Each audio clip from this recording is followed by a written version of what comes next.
Another award-winning, thought-provoking, action-packed edition of the Tony Basilio Show is coming up next. Tips are always appreciated here at TonyBasilio.com, home of the Tony Basilio Show.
You found the Tony Basilio stream at TonyBasilio.com or on your smartphone or tablet. Another thrilling, chilling, and sometimes spilling edition of the Basilio Show is on the way next. Tips are always appreciated here at TonyBasilio.com.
WJBE 1040 AM, 99.7 FM. Translator W259AB. Powell, Knoxville. Ladies and gentlemen, boys and girls, chillins of all ages, my name's Tony Basilio, and we welcome you to another edition. As we're on a Wednesday, we're fired up, folky, and prepared.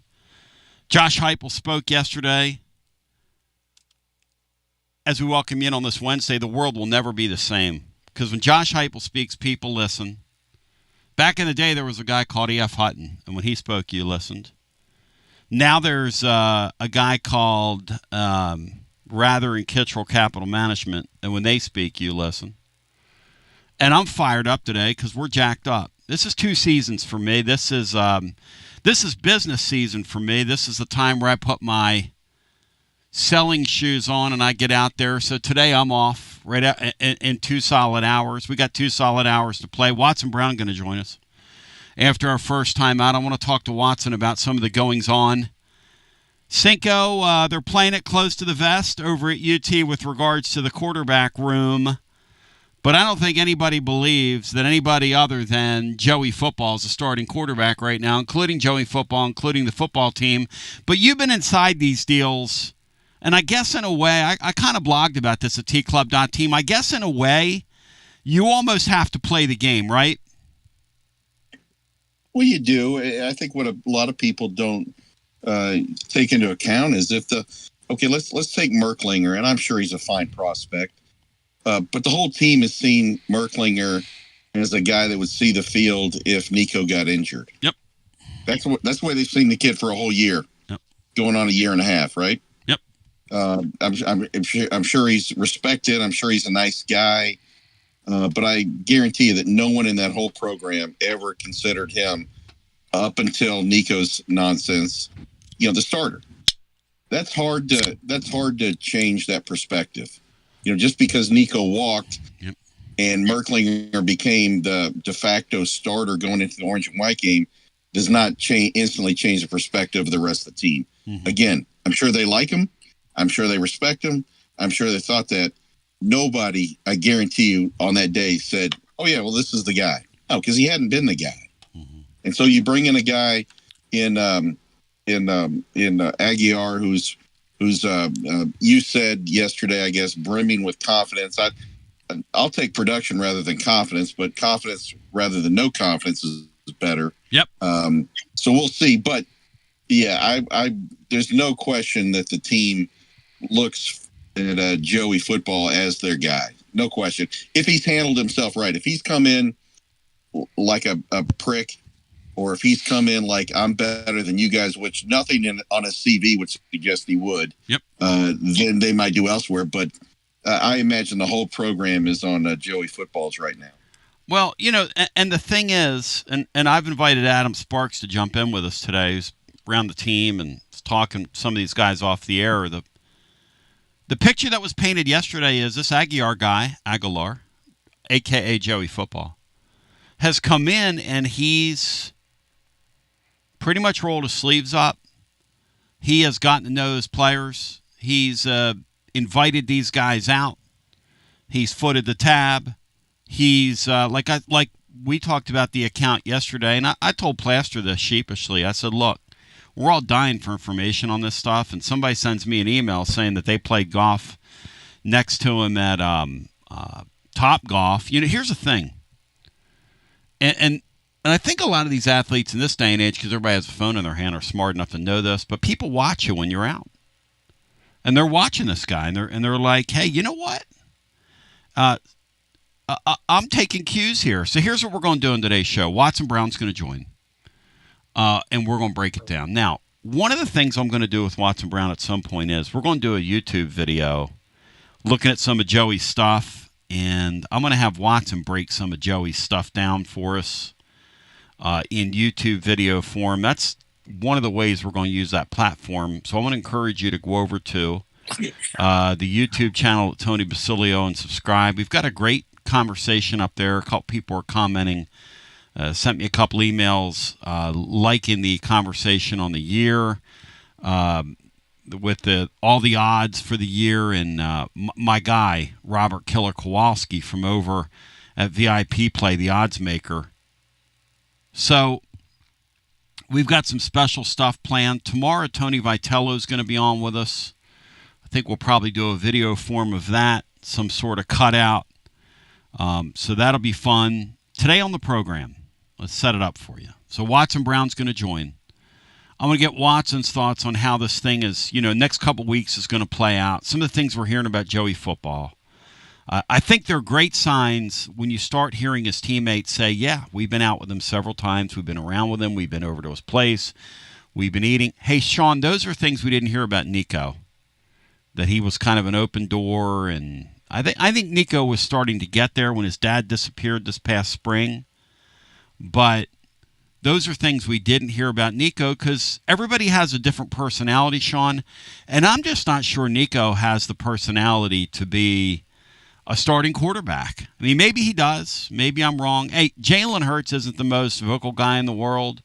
And in Philly, they kind of get all over him. And, he's played in a Super Bowl and won another. And the Philly fan base is still kind of divided on the guy because he's not very outgoing. And he doesn't appear to be very engaged with his teammates. So that stuff can fool you. I mean, you can do that stuff to a fault and it just be all show. But there certainly was an aspect, and I'm not picking on Nico now that he's gone, as we refer to him as Nico Nerfball. But Cinco, Nico Nerf, we said it in the moment last year, he did not raise the level of those around him. He just didn't. And this kid has an opportunity to do that. Whether he does or not, we'll see, but I guess you don't know till we get there. No, a couple of things. One, I'm not ready to rip Nico. I agree with you. I don't think he elevated the play of the people around him. I don't think he processed things. But as far as the way he was on or off the field, if you've ever been to a concert and stood right next to a speaker and it's just blaring right behind you, it's impossible to talk. I think that's the way Nico grew up. I think his dad was the big speaker. Wow. And I don't think that he was allowed to develop any of that stuff because I think his dad was so overbearing. I take, and those are skills you develop over time. I think moving around different high schools at the behest of his father, going to a school halfway across the country for $2 million. I'm willing to give the kid some grace on that deal. With Joey Footballs here, that tells me that he's got a good support network around him, whether that's his idea or it's Heupel. Heupel certainly knows how to be a quarterback. Halsey has been around that, Seth Luttrell, his parents, etc. There's no doubt in my mind someone has gone to him and said, look, you need to get in here, get quick. You need to build rapport. This is the way you're going to do it. You're going to take these guys out. You're making a lot of money. And it could be on him too. But I guarantee you they shorten the learning curve for him to build rapport, get comfortable. And you know what? He doesn't have to go win games. The best way he's going to get his team behind him is to get them in the right play, is to distribute the ball to the receivers and the running backs, tight ends, and not make mistakes. He doesn't have to be John Elway. He just has to make sure that he's managing things and everybody will get in line behind him. Upon the continuance, Watson Brown joins. We go scientifically with him. And then we get a look-see. We're going to pinball back and forth like we did on the blog today between a little baseball. By the way, we broke a basketball story today exclusively over at tclub.team. You can read about it. Tennessee's got 2 exhibition games scheduled. We've got a date on one of them. Duke is coming to town. It's not a part of the season ticket package. It's a lot like last year's Indiana game, which was played like on a Sunday. They're going to play another one on a Sunday. Bri, how many people the weekend of the Kentucky game, when the Kentucky game up there, will show up to see Tennessee and the number 2 team by Torvik, or number 3 team by Torvik? I think they're the 2 team, Duke is. How many people are going to show up to see that? The Duke Blue I would bet Devils. about 20K at least. Yeah, I agree with that. By the way, Duke, has Duke ever played in our arena, Bri, to your memory? They played a regional, I think a Sweet 16 game. I was there. And an Elite 8 game in, want to say, when they played Conzo Martin. I think that's the last and only time, maybe. They played Purdue in there. They played Conzo Martin and Purdue. Yep, I was there, and there was a kid from Chattanooga who was the point guard at Purdue at the time, Porter something. I never forget. Porter something. Anyway, somebody can tell me what that kid's name was. Tennessee and Duke, the weekend of the Kentucky game. It's a story we broke today on the blog at tclub.team. Another reason to read all about it. Coming up, Watson Brown. Then following Watson Brown, Ben McKee today in hour number 2 off the top. Then Adam Sparks on Joey Football winning over his teammates and any remnant from SEC Tennessee's appearance at the SEC Media Day that Adam finds worthwhile and worth sharing. The conversation continues. It's out in front of us. Watson Brown on the other side. It's a patented Wednesday with Watson presented by our friends at Simpson's Meats. As we roll it on and we continue with more on your other side right after this. Are you searching for a great local coffee? I'm Billy with Grade A Grounds. You can buy our freshly roasted coffee online and support a good cause with every sip. Great coffee, greater causes. Visit our website today, gradeagrounds.com. Summer is officially here, and the last thing you want during sweltering heat is a broken air conditioner or HVAC system. That means it's more important than ever to keep you and your family comfortable and safe when extreme Tennessee temperatures arrive. Don't ignore the warning signs that your AC is struggling or nearing the end of its lifespan. And if you need emergency HVAC repairs, routine preventative maintenance, or want to invest in a new system, then call the trusted HVAC experts at Pipe Wrench Plumbing, Heating, and Cooling. This month, get up to a $1,000 discount when you buy and install a new air conditioner or HVAC system. We make it easy with free on-site estimates for replacements and free second opinions on repairs. And if budgets are tight, we offer flexible payment plans including 0% financing with credit approval. Be sure to ask about our 10-plus year warranties that are 2 times longer than industry standards, so you don't spend a cent on unexpected costs in the future. So call Pipe Wrench at 865-264-8090 or book online at pipewrench.com to schedule your appointment today. And as always, same-day service guaranteed or the visit is free. Life never stops moving. And between the 30-minute commutes, daycare pickups, weekly soccer practice, Tuesday night yoga, X number of coffee runs, and that weekend trip to Grandma's, you're racking up the miles. What you need is a tire that can keep up. A tire designed for doers. A tire that's going to last. Like the exceptionally long-lasting Michelin Defender tire. With an 80,000-mile warranty and the safety and comfort you expect, you can forget all about the miles ahead and focus on getting to your destination or conquering your to-do list. Fleet Tire, I-275 exit 1B at East Woodland Avenue in Knoxville. That's Fleet Tire, I-275 exit 1B at East Woodland Avenue in Knoxville. Fleet Tire. Jeff Hall here. I'm a partner at Rather & Kittrell Capital Management. And here at Rather & Kittrell, we understand that life is full of transitions.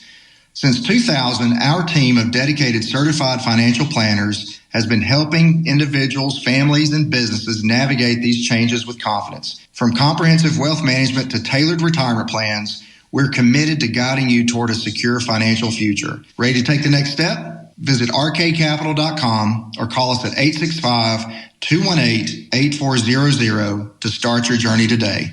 Rather & Kittrell is a registered investment advisor.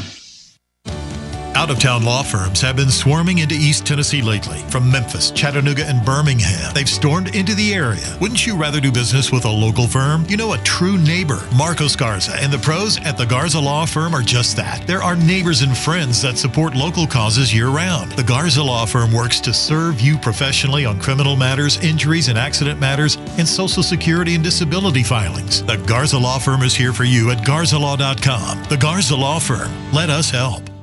Are you stuck in a dead-end job or ready for a new challenge? Do you feel like it's time to try a new career? Well, it's time to change lanes with TLD Logistics. My friends at TLD Logistics have some really exciting opportunities for you to learn a new skill. With a new 5-acre driving academy that's now under new leadership with all new course material. And the best part, it's absolutely free. What a great deal to set you on the road to higher pay. And TLD Logistics even offers weekly stipends to offset food and gas expenses. In 6 weeks' time, you could complete this course and be in compliance with FMCSA regulations. Then you're ready for the open road of opportunity. What are you waiting for? It's time to change lanes with TLD Logistics. Visit tldlogistics.com. That's tldlogistics.com. TLD Logistics.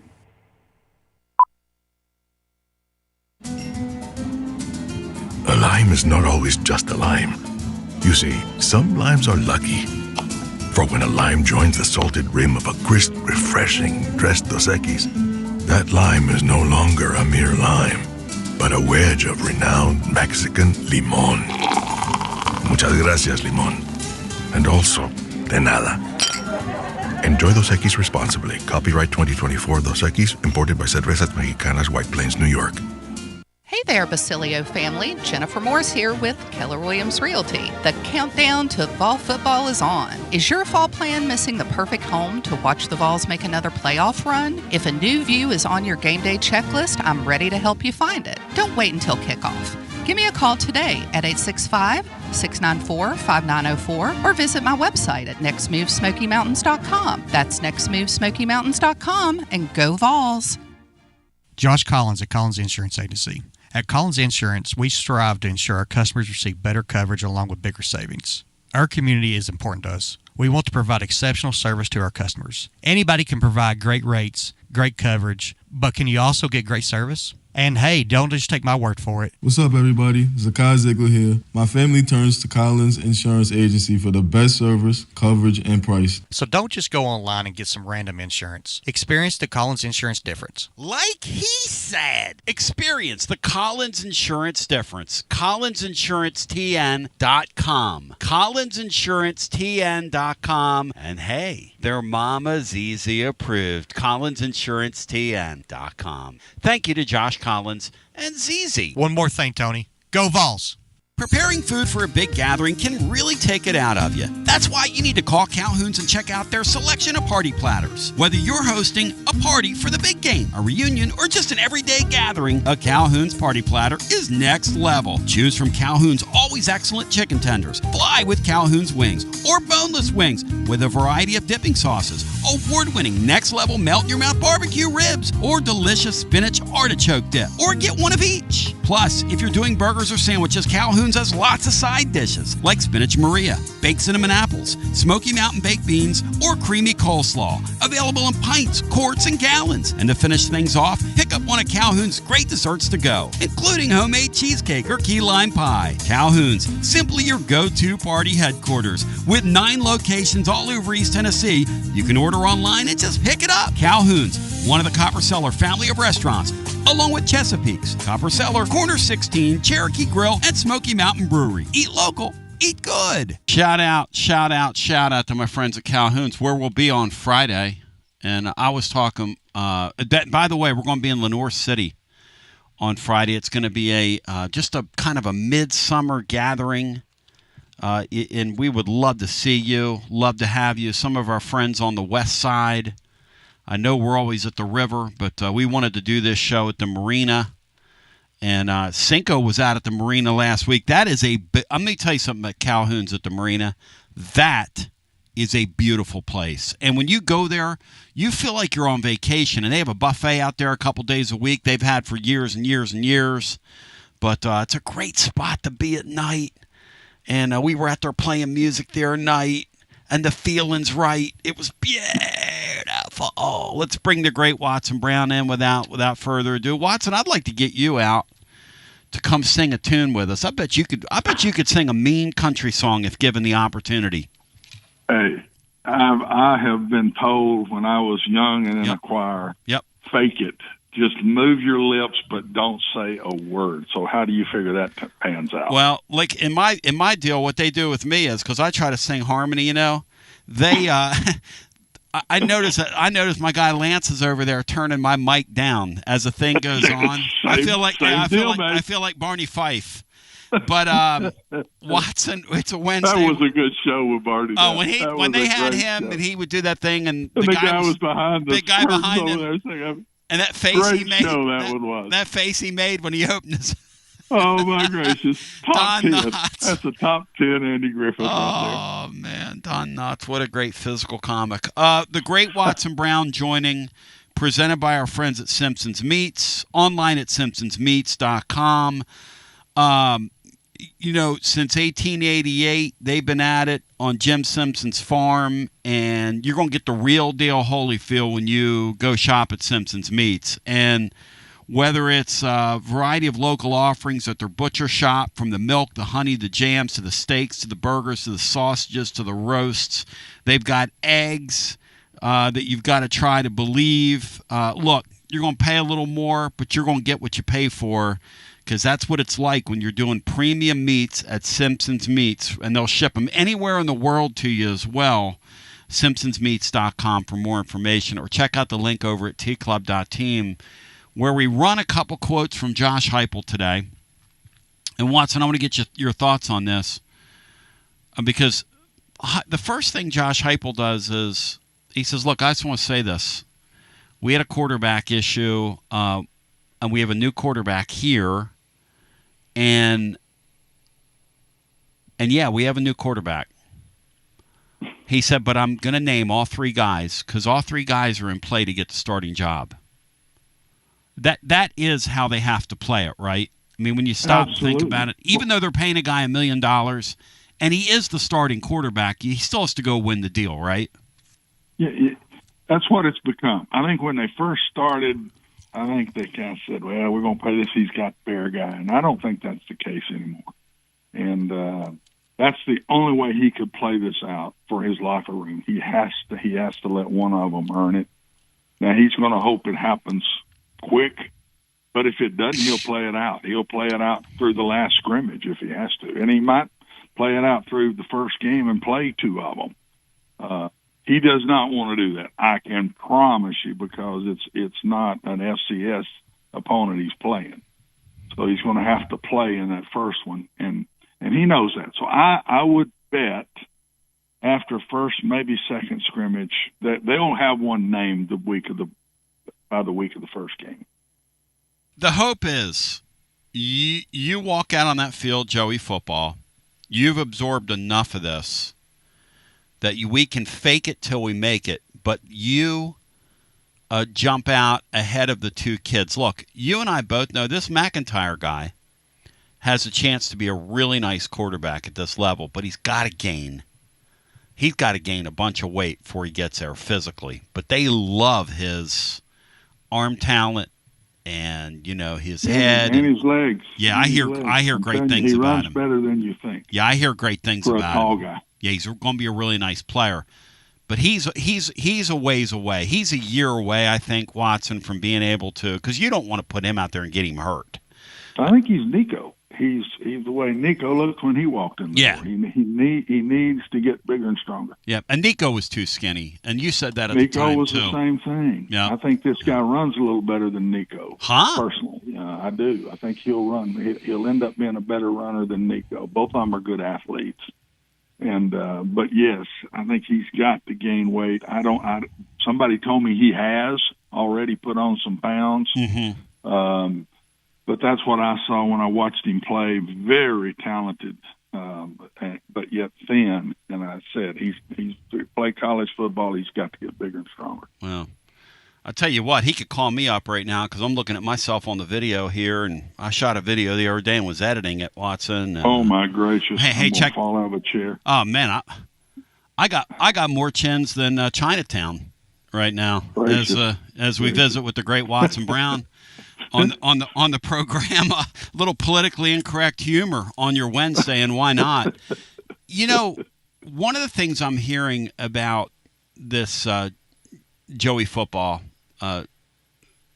guy is that, and we heard this yesterday from his teammates, which is a really good sign. So Kitzelman was down there, the kid that transferred in from Alabama, who became a team leader for Tennessee pretty much right away and was extremely productive last year at tight end, and so much so that you bring him to media day the following year. Kitzelman was one of the guys saying, hey, this guy has gone above and beyond to mesh with us.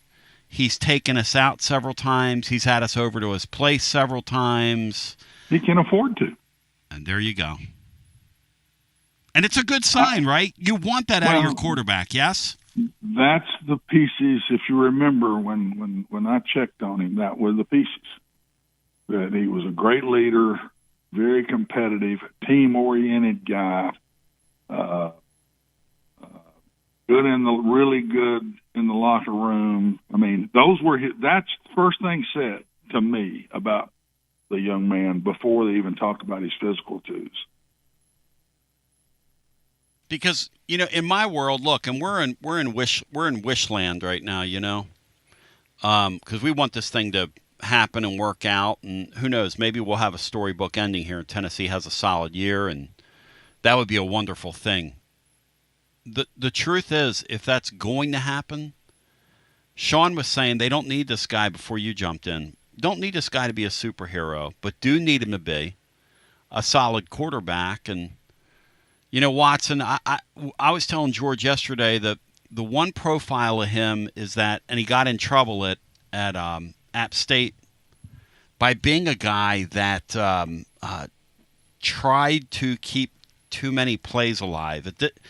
At this level in this league, you better know when to hold them, and throwing the ball away is not the worst thing in the world and living to play another down. How hard is it, you on the TLD Logistics Hotline, Watson Brown, is it to coach that out of a kid that's highly competitive and highly confident? One of the hardest things I ever had to do was to coach quarterbacks that had really good feet, really good legs, because they think they can get out of anything. And so they would hold the ball too long, relying too much on their legs. Yet I did not want to take that trait away. And so I worked real hard in practice, making every throw 2.5 or less on those kind of guys. I'd have that watch right there, and I'd time every one of them. And that was my job as the head coach. I'd sit there in time, and if it went past, I'd blow a whistle, and that'd be it. And I also then would have a scramble drill time where we would have a play called and do about 5 or 6. I'm not a ton, but 5 or 6 a day, and where I'd say scramble, and he knew it was coming, but then he'd have to take off, and then everybody had to do what they're supposed to do by the direction he did. But that's a real hard thing to do because you do not want to take his feet away.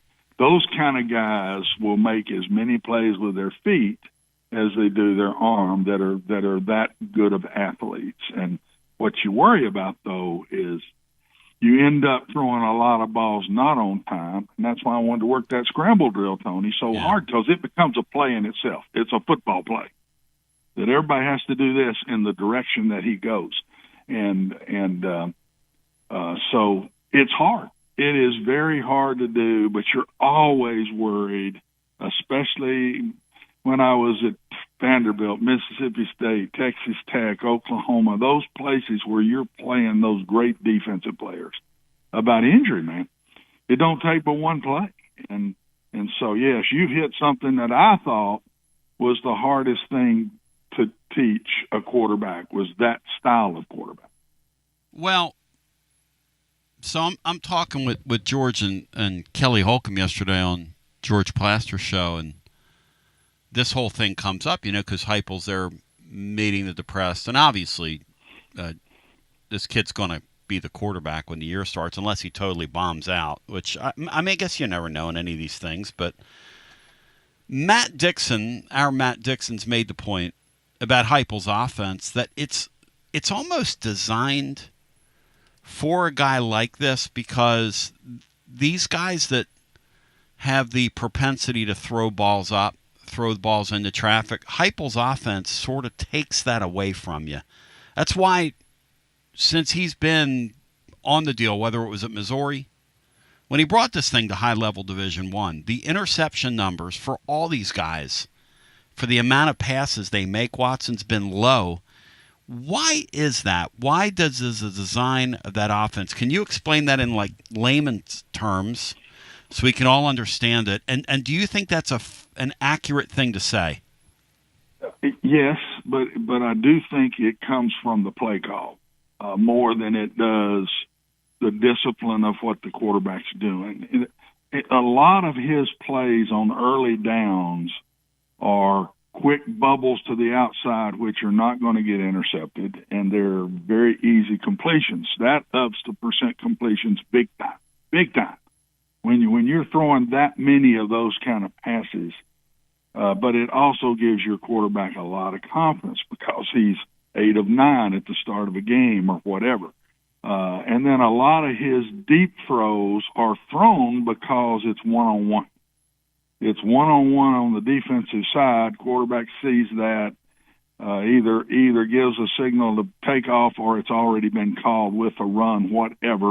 A lot of ways they get to it that I see. But when he lets it go deep, there's not 2-on-1 back there. And if it's 1-on-1, I can promise you he teaches that receiver, this dude does not intercept this ball. I don't care if it's pass interference. I don't care. You do not let him have this ball. And when you as a quarterback know your receiver is going to do that, you'll let it go. And so that's why I think their percentages are high. Now, when they get in long yardage and it's drop back pass time, I don't think they've been as good. I really don't. And I think that the Hendon was the best one probably, and it took him a while.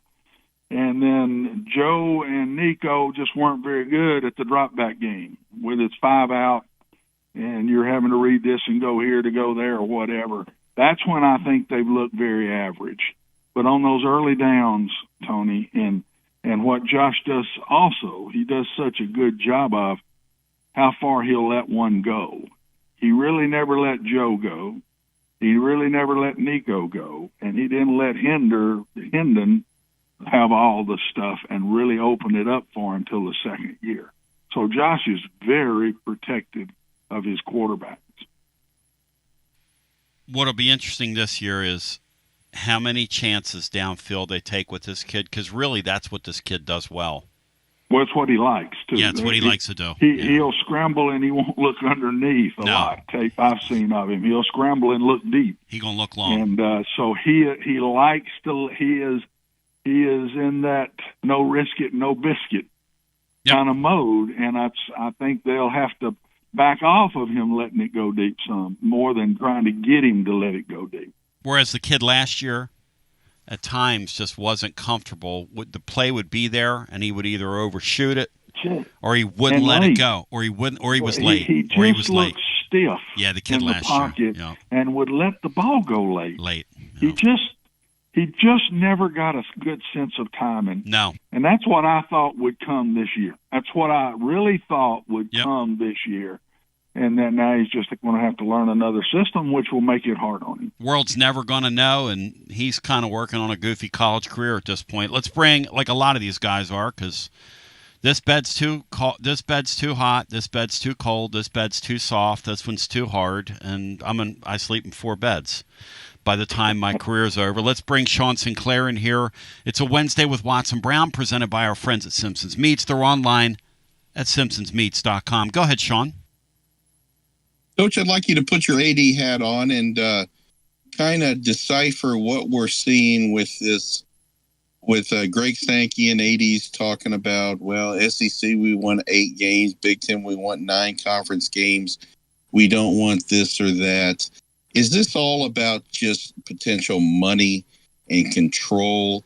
I'm not going to say power, but we obviously see different conferences wanting to do different things and trying to leverage other conferences to doing it their way, and us backing off, and Sankey kind of throwing out, little quips here and there to test the waters.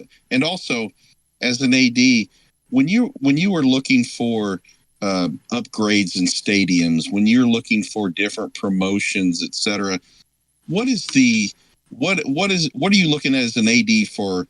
Are you looking to increase the experience of the ticket buyer, or are you ultimately looking for the money that brings in, and so we're going to make the experience better for you, so you'll be more than willing to pay more money? I'll start with that 8 versus 9. I really think there's a power struggle under the table that's not being talked about, of what is the criteria to get in. Exactly how are you deciding? And if it's strength of schedule, then the SEC may have to go to 9. If it's wins, then they'll stay at 8. I don't know exactly, but till they decide that, I think both are going to just do what they've been doing. And one's been playing 9 correct, and one's been playing 8. And they're trying to show their strength of power. That's all they're doing. This commissioner saying this commissioner saying this. Each one wants to be the top dog in the group of 4. And but the decision to me ought to be made 100% on how can I get my maybe 5th team in. And that's the way that decision should be made. He should be backing his universities as a commissioner. And I'm not talking about SEC. I'm talking about any of them.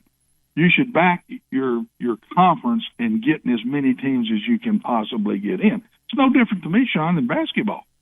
What is the criteria? Do you need to set your schedule up off of the criteria?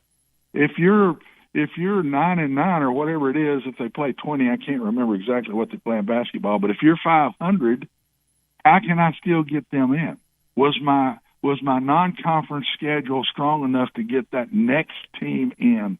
That, to me, you ain't got to worry about the top dogs.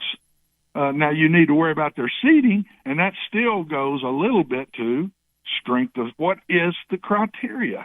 So that's if I'm an AD and I'm a commissioner, that's all I'm talking about.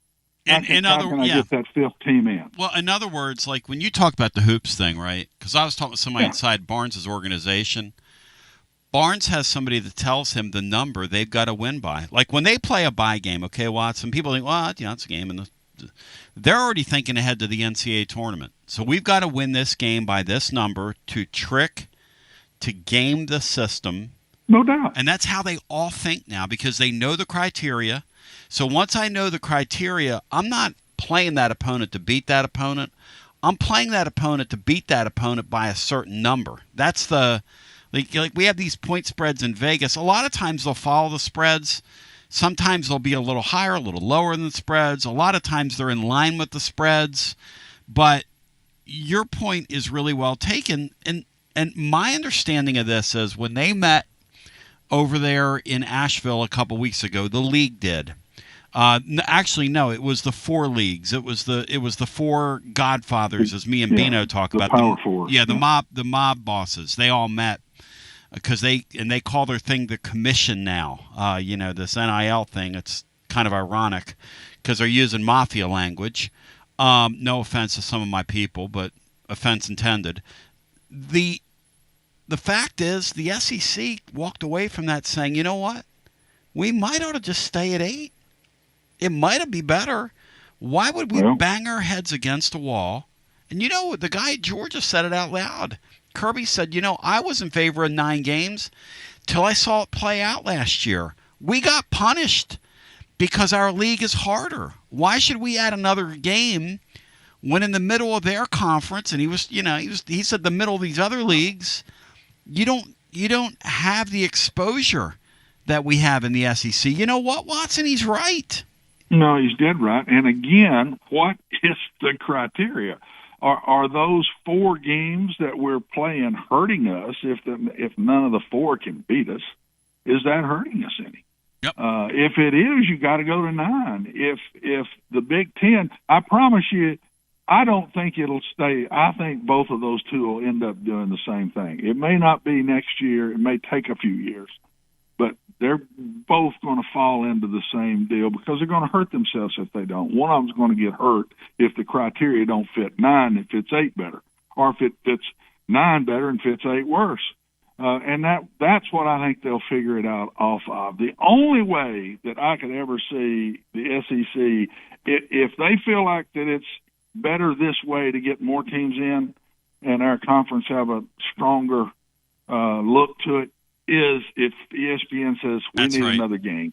We need another game. We'll pay you this amount of money to go to 9. Now, when that happens, money speaks, babe. And that goes goes to part 2 of what Sean's talking about.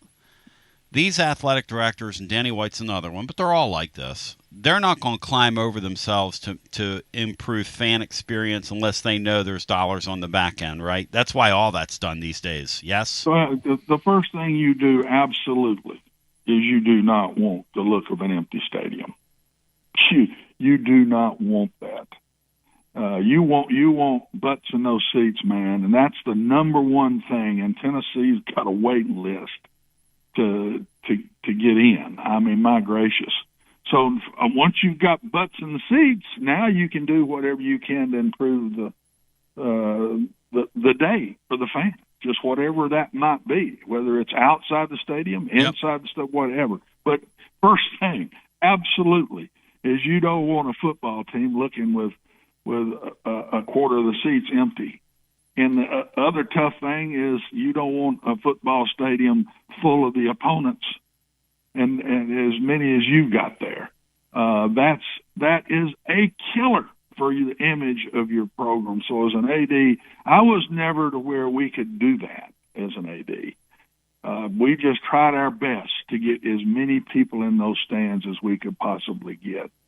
And whether it was 23,000 a game like it was at UAB or whatever it was, it's different. But once you get to that Tennessee level now, you can probably try to help the fan enjoy the day more because you're not worried about people in the seats. Hey, Sean, did you have a particular improvement in the stadium in mind, a project in mind when you asked that question? Was there anything that kind of tripped that for you?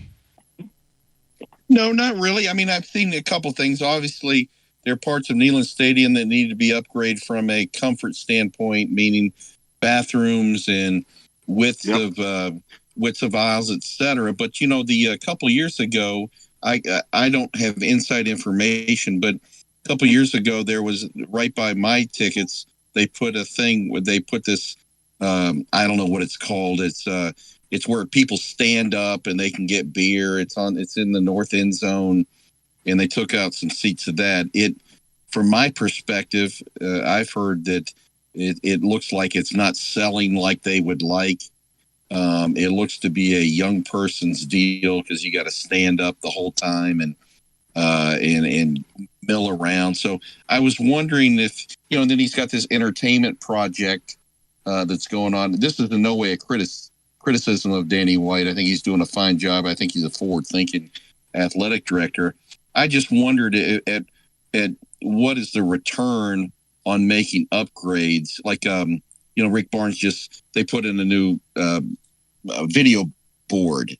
I don't know that anybody's going to buy a ticket because of the new video board, but there had to be a cost associated with that, and it's for a better experience. That's where I was coming from. Yeah, and when you start talking about amenities like that, like a video board, the interesting, and Watson can speak to this, but the way you will recapture that money is through marketing revenue. Now I can accommodate more and more clients. I go to a client now and say, hey, look, what we're doing visually now in our arena is a lot more state-of-the-art. Imagine your logo up there. Here's what the package costs. You'll be seen this many times, and away you go. In terms of a guy like Danny White, and you're right, the one thing I like about Danny White is he's not afraid to try things because and Watson, you can speak to this. You've had good ideas and bad ideas. Your teams down through the years have had good ideas and bad. Some things look great on paper, and then you go and you execute them, and you're like, well, that's not going to work. But nothing ventured, nothing gained. Because every once in a while, you'll do something, and you'll go, man, that's a great idea, and other people can copy it. But so nothing ventured, nothing gained. I like the fact that a guy like Danny White's not afraid to try some things. But Watson, you have any examples of like anything that maybe you guys thought, maybe when you were wearing the AD hat, that you tried and you went, maybe that won't work, and it did, or God, this is going to be a home run, and it was a stinker? I can't just pop something out, but I can tell you there were things that I thought would be fantastic that just didn't. They kind of vanilla it out, to be very honest. They weren't awful, but it just didn't take off like I thought it would or whatever. I remember that I tried to make the stadium smaller at Rice because it's huge. Right. And we didn't have the big crowds. Yeah. And it was 80-something. It held a Super Bowl, and it was 80-something thousand, and we knocked it down to 60. Well, I spent a lot covering up those end zones, and we still had a lot of empty seats. I'm not sure I got my money back out of what I wanted, because the worst thing for your fans and your players is empty seats. Yeah. It just doesn't look good. I think another reason you do things is you don't want to get cockshunned to where, as an AD, you have to do something. If your bathrooms need to be improved or your concession stuff needs to be improved, and you let it go, then you let it go, then you let it go, then all of a sudden you're in a have-to mode. And that ain't good, because you're having to spend money maybe you don't want to spend right at that moment on those things. So I think you just got to keep your whole look and everything you're doing, and I'm sure he is. I'm sure that's what he does. But that's what I think. You can get overwhelmed when you let something go, and then all of a sudden it's not it's a good time to do this. It's we got to do this. And those gottas are not a lot of fun.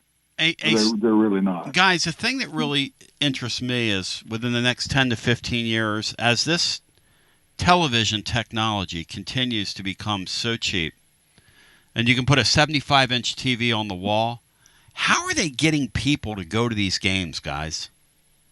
Sean and Watson, do you guys think about that? I mean, the more and more, and the 4K stuff that's coming online now, and it'll soon be 5K, and it's going to, sooner or later, it's going to look like these people are in your living room. I mean, I think, Sean, 20 years from now, it's going to be a real challenge to get anybody to go to these stadiums. Don't you guys think? Or am I wrong on that? Well, I think you have something there. It just depends. We're all getting older, but as we get older, there's a new generation that's coming up. Sure. That may take our place. I don't know. I can only tell you as I get older, I had to I made a decision that if the parking situation for the UT games was not the same, I was going to do something different. And I'm at a point in my life where, not that I'm wealthy, that I can make a different choice. Yeah. And I think some people now they're finding the comforts of their home and everything. But, as a coach said that there's a waiting list. I hear that. I'm not sure I buy that. Yeah, I don't buy it. It's fun to say, though. And I'm not saying coach is wrong. I'm sure that's what he's heard. Yeah, it's fun to say. That's just what I've read. But I do think because, right now there's so many distractions. I didn't even know there was a Major League All-Star game on yesterday. There you go. But that's just me. So I can't speak for everybody. But, yeah, I think that grabbing the attention of ticket buyers is going to get more and more difficult. Especially, Watson, as expensive as these tickets are now. Yeah, they've got to find a way to make it not so expensive. Not just the ticket, but the parking, the concessions. Everything. They've got to find a way to not let this get just out of sight. And guys, it's already happening to the group of fives. Yes, it's already happening to the FCSs. Yes, they're having a lot of my games at a group of fives and the FCS. Great crowds early. Weather starts getting a little worse. The big games where Alabama's playing LSU or Tennessee's playing Alabama a little later in the year, and all of a sudden, I want to watch this over. It looks like it might rain today. To your point, so it's already happening on those levels now. I'm telling you, it really is. It hadn't hit the big boys yet. But I would encourage anybody, when you watch these SEC games late in the year, to look up in the upper end zone. There's empty seats. Empty seats. Some of them. Yeah. Some of them. Well, take a look at bowl games now. Oh yeah, nobody goes. It's great. Great example. It's almost ridiculous. You sit there and watch a early December or mid-December bowl game, and there are really nobody in the stands. Oh, it's going to be you send Wisconsin to play Florida, and they're used to sellouts every time they play. Yep. And they go down, and it's half a stadium. The bowl games have already been ruined, Sean. I'm sorry, the playoffs have just made that to where it's just never going to be the same again, and that's sad to me because that's the way we all grew up. For sure, me, and I throw Tony in there, Sean. Maybe not it's you. A sacred thing. Bowl games was what it was, man. That was it. Yeah. That was it, and so that's already been ruined because of what we're talking about here, but. And again, guys, I don't care who it is, Texas, Tennessee, Alabama, Georgia. If they're 7-3 or something, you're going to see empty seats because the people come to those games because there's a winning football team out there. Well, that's still the number one factor, man. I don't care what you say or where it is. If you're already have got 3 losses or whatever, there are going to be empty seats in that stadium. Hey, Watson Brown, you're my main man. I love you. It's been incredible breaking it down scientifically with you. And keep your phone on. I'm going to call you later. I got something for you. I'll do it, buddy. I'll be around. And the other thing, guys, we need to talk about is LSU putting something on a jersey to advertise this with a player. My gracious, I hope we don't go there. We're all going to go there. Get ready, my man. Jeez, that'll be a next discussion. Thank you, Watson. Love you. See y'all. Cinco, there's no doubt. These guys and gals that are in these sports are addicted to revenue. Of course they're going to put logos on jerseys. I've got my TLD Logistics shirt on today. Of course they're going to do that, Sean. Everything's for sale. I don't have to some it may be distasteful. I follow European soccer, and the biggest thing in the world is to have a front of jersey a sponsor on there, and some of those guys are getting $100 million a year. I think for the right sponsor. There's 60 million, 70 million. Wow. To have that. So, again, being an AD at the top of the top level, I imagine they wake up every day wondering how they're going to get more money. I do agree with you. For the longest time, they were pigs at a trough, and the whole system was. However, I think the dynamics changed, and now I think they are scrambling for every bit of revenue they can grab onto. Sure they are. And just one word, I wrote about this today at tclub.team. If Danny White wants to tell me that they had a waiting list of 14,000 last year and it's 24,000 now. First of all, they didn't have a waiting list of 14,000 last year because they sold 12,500 tickets to ticket brokers. Okay?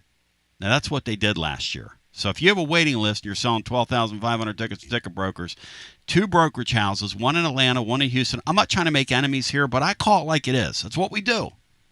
And I've always called it like it is, and I will continue to call it like it is. So I call BS on that.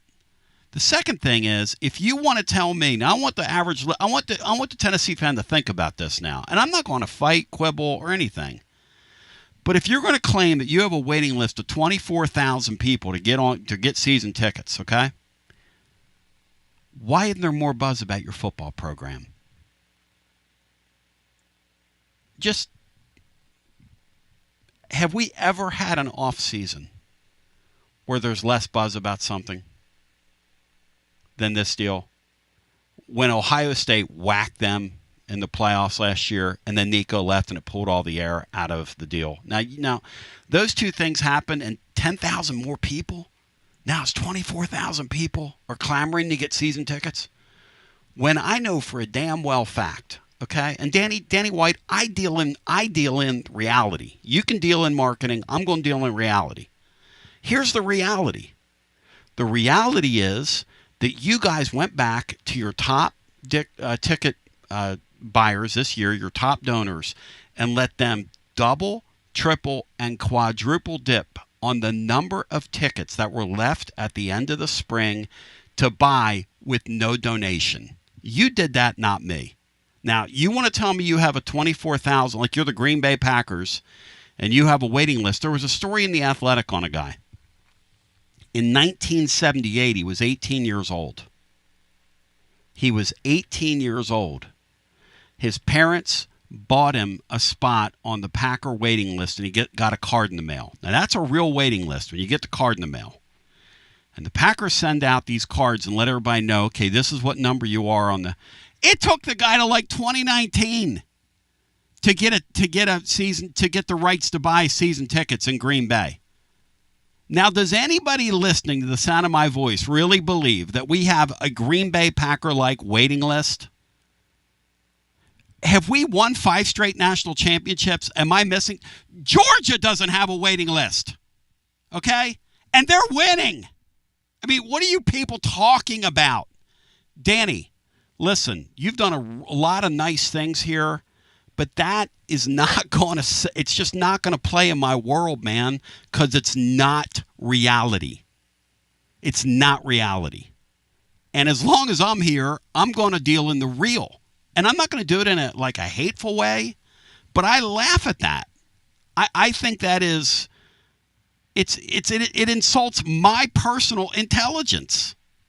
I'm sorry. We'll come back with more. Ben McKee joins on the other side. We talk about, hey, it was a really, really great week for Tennessee baseball. First of all, they owned the draft.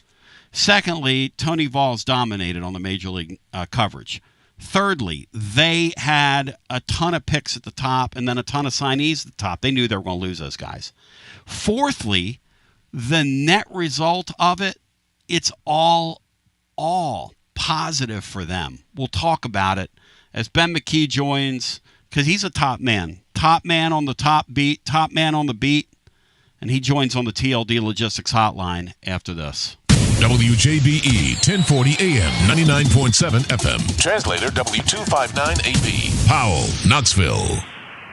Hey, Tony B listeners, I'm Billy from Grade A Grounds, a UT grad bringing Knoxville a better way to raise money. We roast premium coffee fully branded for your team or cause. You keep 40% of sales and we donate 5% to local needs. Let's win on and off the field. Visit gradeagrounds.com to start your winning fundraiser today. Living Vol fan, we're on the countdown to kickoff, and that means you need to make sure you are game ready. Head to Alumni Hall to get this season's Tennessee sideline apparel. Nike, Columbia, Peter Millar, and more. Shop top brands for the entire family.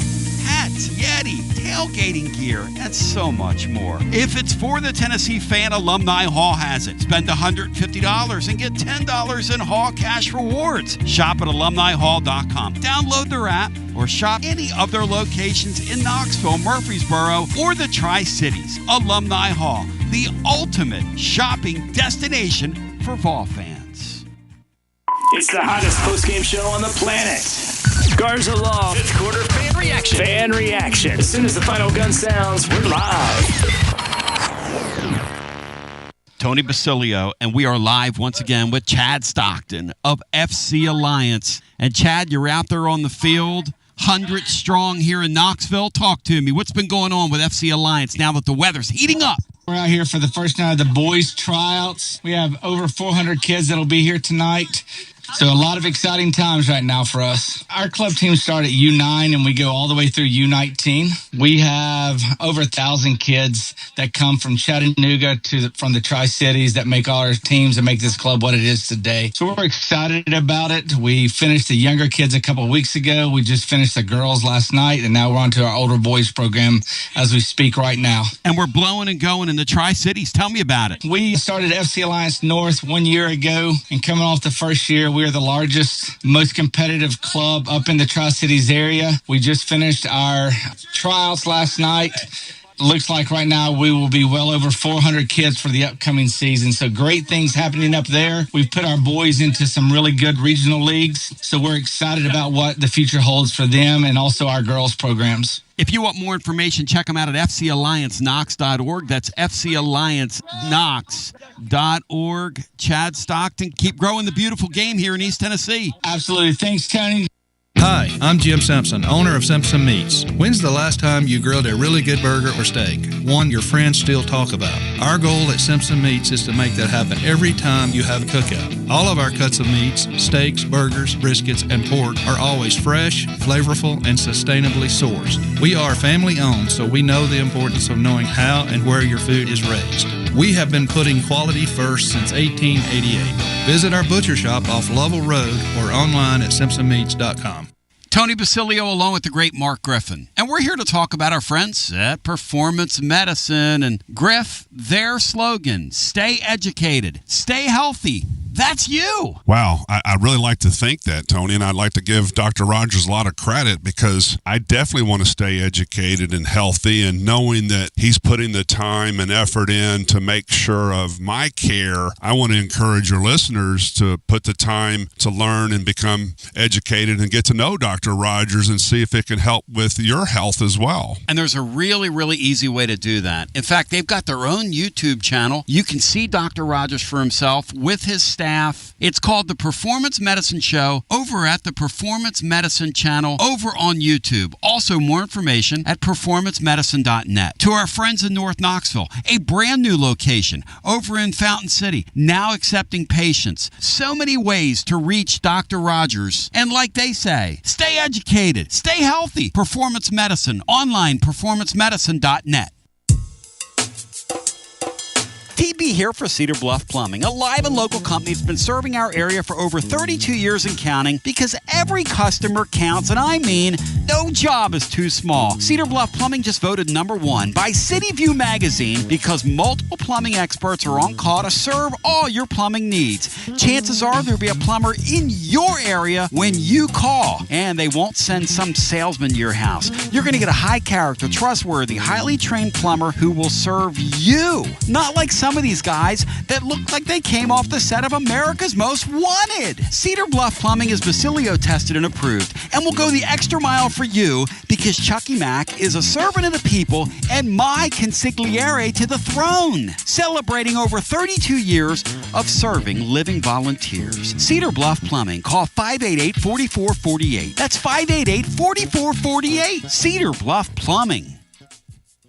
Attention Vol fans, are you tired of complicated, clunky fleet technology that makes your job harder? Say goodbye to frustration and hello to Connexial, your hometown partner in logistics. It's time to rev up your operations with next level fleet management from Connexial. Connexial is here to keep your business on track with technology that works as hard as you do. Our game-changing ELD gives you more than just hours of service. With AI-powered dash cameras and real-time asset tracking, you'll have eyes on the road, cargo, and your fleet from anywhere, anytime. And the best part, our friendly US-based customer support team is just one phone call away. No more long wait times or frustrating tech talk. Just real people with real solutions. With Connexial, you get a professional team you can trust and easy-to-use products that keep you on the road. What do you say, Tony? I'm ready. Make the smart move and call Connexial today. 865-888-6920. Learn more at Connexial.com. That's Konexial.com. Drive life with Connexial and go Vols. Basilio here, and my friends at Carnes Motor Company started with a dream over a quarter century ago. I met Rob and Brian back when I still had hair. And they were working at a huge dealership in West Knoxville. But they told me back then they wanted to sell cars on their terms. And I wanted to do radio on my terms. Their terms, just like my terms, are ultimately your terms. In both cases, you're the winner. A Car Guru's National Award winner with a 5-star rating on all sites, just like our Vols. Everything about buying a car from Carnes Motor Company is no hassle. They specialize in high-quality pre-owned vehicles between the $5,000 to $25,000 range. And if you need to sell a car, they'll either buy your car or they'll help you sell it. Carnes Motor Company also has a top-notch service department. Therefore, every vehicle is rigorously inspected and serviced prior to delivery. So you're guaranteed to get a quality pre-owned vehicle every time. If you need a place for service, they've got you covered. Come be a part of the Carnes Motor Company family and tell them you heard about it from me. Online at carnesmotor.com, Oak Ridge Highway, 1 mile past the Carnes light. Carnes Motor Company. Yeehaw! Some people say betting online is still the wild, wild west. But with the VIP Play app, you're riding with the best. VIP Play app is hotter than a $2 pistol packed with flair. Live hosts and features finer than a frog hair. Send your old betting problems out of town with a slap. You'll be betting sharp as a tack on the VIP Play app. Don't be a better, be a better with VIP Play today. Download VIP Play today or head to VIPPlayApp.com. Gambling problem? Call 1-800-88-99789. Must be 21 plus and located in Tennessee to bet. Jeff Hall here. I'm a partner at Rather & Kittrell Capital Management. Life is full of transitions. Planning for retirement, managing investments, or navigating major life changes. Here at Rather & Kittrell, we're here to guide you through every step. Visit rkcapital.com or call 865-218-8400 to start your journey toward financial clarity today. Rather & Kittrell is a registered investment advisor. TB, back with you. The interesting thing about Tennessee baseball is that it's interesting. And we're going to get back into the football front here in a segunda, as Adam Sparks is going to join us later on in the hour. But leading off here in hour number 2 on our TLD Logistics Hotline, he's the guy on the spot. I mean, he's top man, as we say in the trade. And and we call it what it is around here. And Ben McKee now joining 247. Does an incredible podcast with superstar Will Heflin, and his coverage of Tennessee baseball is insane. And Ben McKee, you and I were just talking. You said it is absolutely. You think it is just a riot to see how Tennessee fans follow the Major League Baseball draft now. Yeah, it's really cool how invested Tennessee fans are in the draft and how much it means to them, which is a reflection of how much the program now means to them. And I had a couple of different people within the program text me this week and just express how cool they thought it was, that the fans cared so much about the draft and what was going on with the roster. And it really reminds me of the traditional signing day for football, that old school first Wednesday in February or whatever, and everybody's kind of sitting around on their hands and just real nervous to see, all right, who's going to make it? Is this guy going to flip? And now they're sitting around waiting on, okay, is Henry Ford going to make it to campus? Is Cameron Appenzeller going to make it to campus? It's really cool, and I think it speaks to just how much this program means to so many people. The Appenzeller thing, how big of a sigh of relief internally was that for them? I think it was a pretty significant one. I think down the stretch, I think about a month ago, they absolutely needed to get Appenzeller to campus because they had not landed Landon Mack at the time. They had not gotten Evan Blanco. So going into the draft, they had shored up their potential rotation or just their pitching staff overall. So I actually felt that it was more important to get Henry Ford, just because I think Henry Ford can have a more immediate impact on next year's team, whereas with Cameron Appenzeller now, because of what they've done with some portal additions, they don't have to throw him into the deep end right away. He can he's going to have a role next year if everything goes according to plan, but you don't have to kind of throw him into the rotation because you're lacking arms. You can allow him to develop as a freshman and get his feet wet, and hopefully by the end of the season he's in position to where he can be one of your big-time arms. So it was certainly a relief, but I don't know that they were as nervous about it once draft day rolled around because of the other work that they had done with the pitching staff. But make no mistake about it. I mean, that's a big pickup. He's a very talented arm from the left side, and he's gonna be a future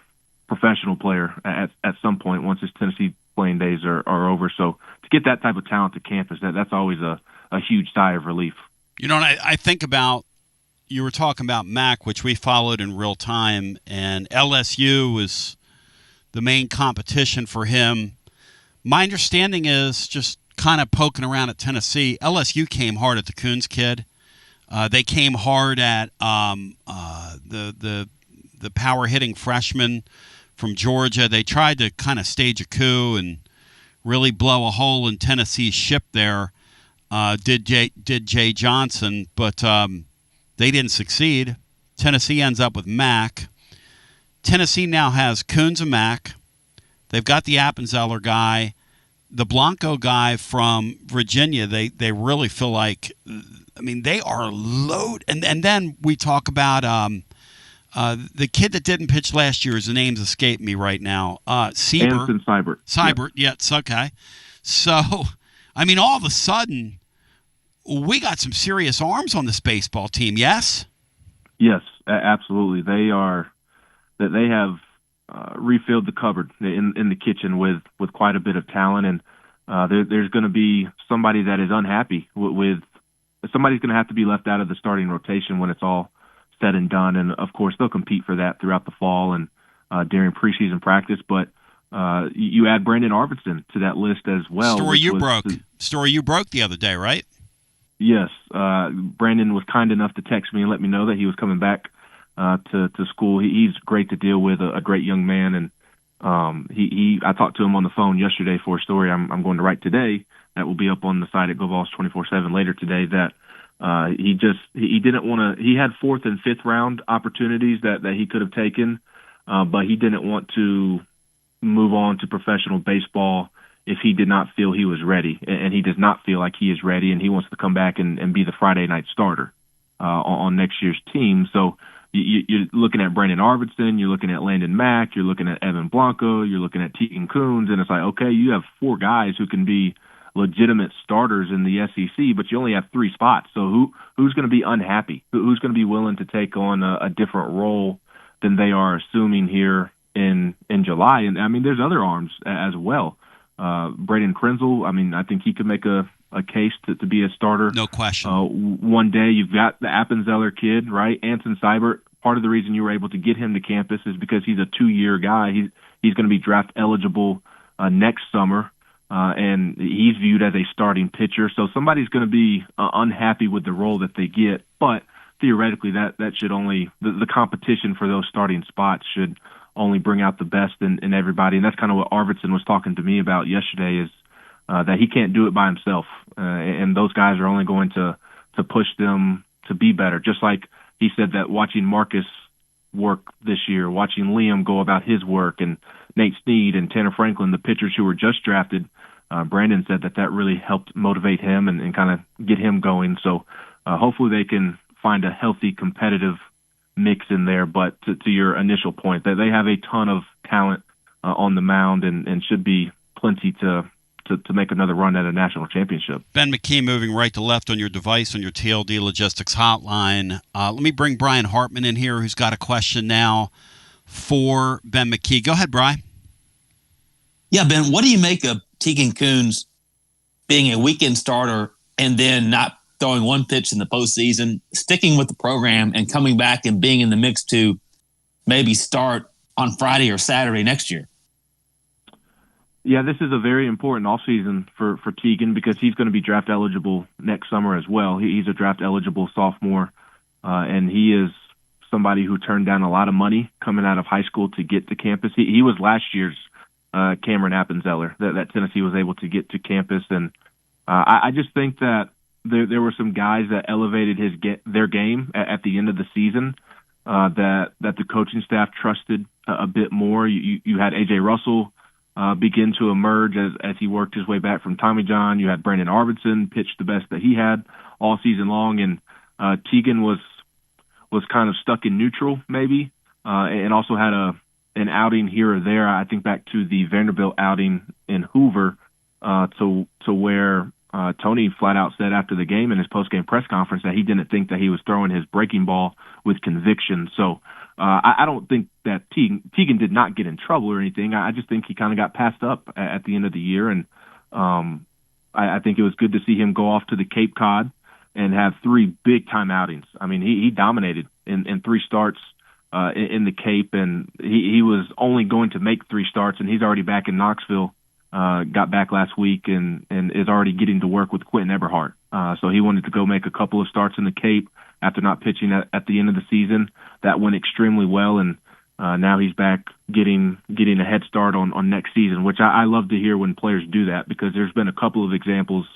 I think Blake Burke is the best example going into his junior season, where Blake didn't have the sophomore season that he wanted, so he went to see his family in California for a couple of days and did not play summer ball, and came right back to work with Quentin Eberhardt, the strength coach, all season long. And then Blake has a career year and gets drafted in the 2nd round, I believe it was, and now is flourishing in the Brewers organization to start his professional career. So Tegan's in a good headspace. That there was never any talk. I know fans were kind of worried about him transferring.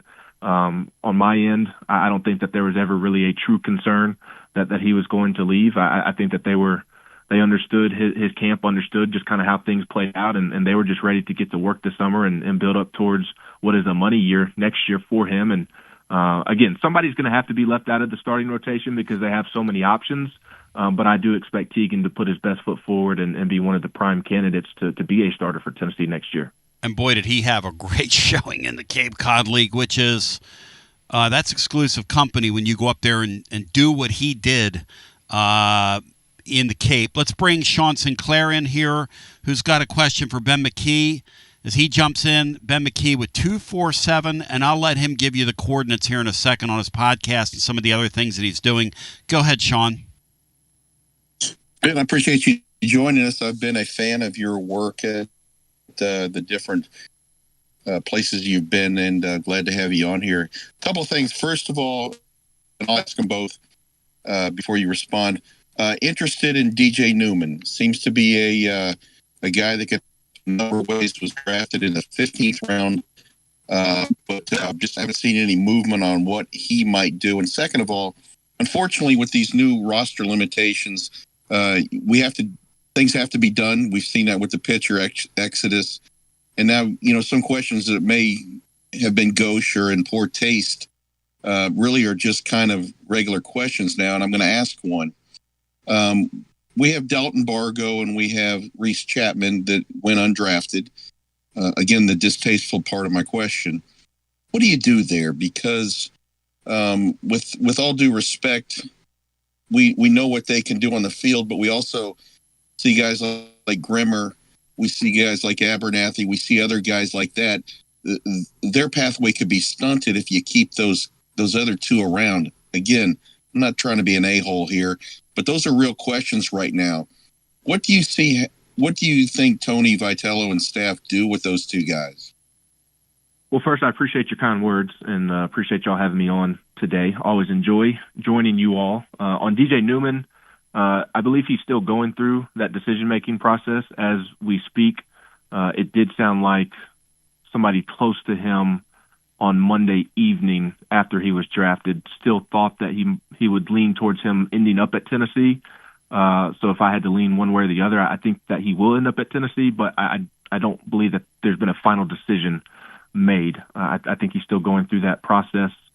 And then with Dalton Bargo and Reese Chapman, it has put Tennessee and Tony Vitello in a really, really tough spot. As you all know, Tony is as loyal as they come, and he has a lot of respect for Dalton Bargo. He has a lot of respect for Reese Chapman. Reese Chapman turned down money out of high school to come play for Tennessee, and Tony feels like he needs to be loyal to those players that were loyal to him when Tennessee wasn't in a position at the time to where it seemed like the obvious choice of going to school like it is now, where you will certainly be developed and probably make more money in the long run once you re-enter it after a couple of years of college baseball. So it's put them in a really tough spot because they did not expect Brandon Arvidsson back. They did not expect Ethan Moore, who's going to be a freshman infielder. They didn't think that he was going to make it to campus.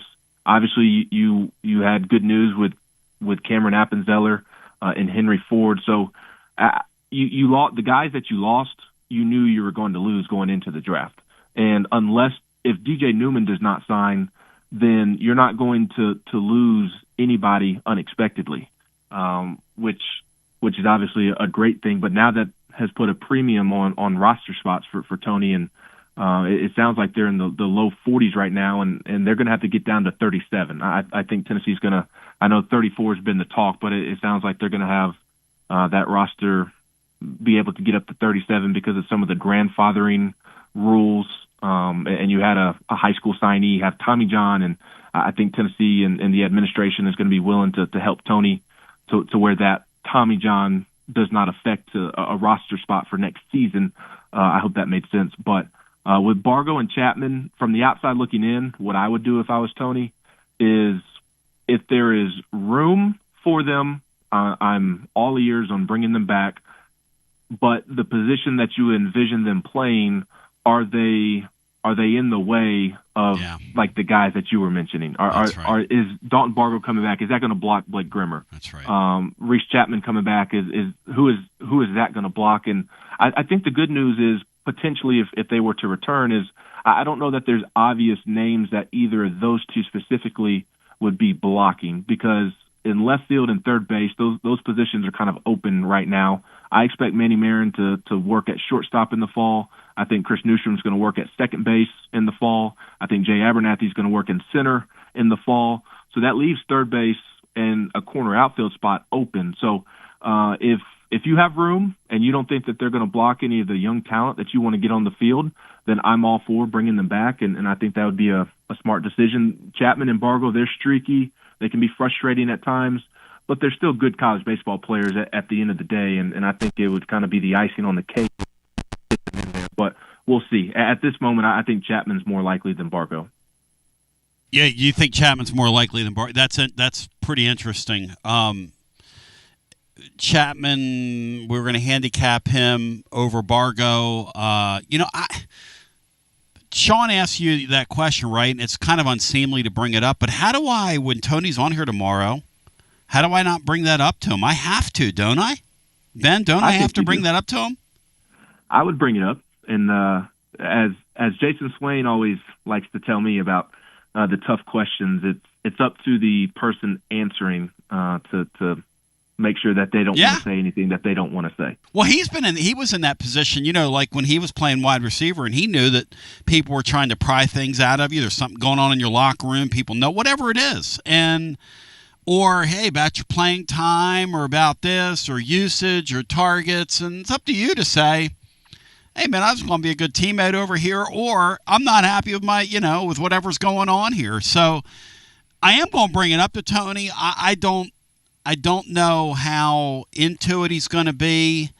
I do believe, kind of like you're saying, they're still trying to assess either the damage or the fact that the draft, at the end of the day, I think the draft went better than they thought it was going to go for netting more players out of this thing, which even makes it more complicated now. Do you agree with that the draft went better than they thought it was going to go? 1,000%. Like I said, they did not expect Arvidsson back. They did not expect Ethan Moore. Ethan Moore, throughout the process, who is a top 100 overall player in the country, he's a middle infielder from Illinois, and Tennessee was able to flip him from Louisville in the fall after his official visit. He seemed eager to sign in the draft, so they did not have high hopes of him making it. And then, the Bargo Chapman, they expected both to be drafted and move on to the next phase of their baseball career. And I know Tennessee worked to try and make sure that those guys got drafted. And again, unless DJ Newman ends up signing, I think it was the Astros that took him in the 15th round.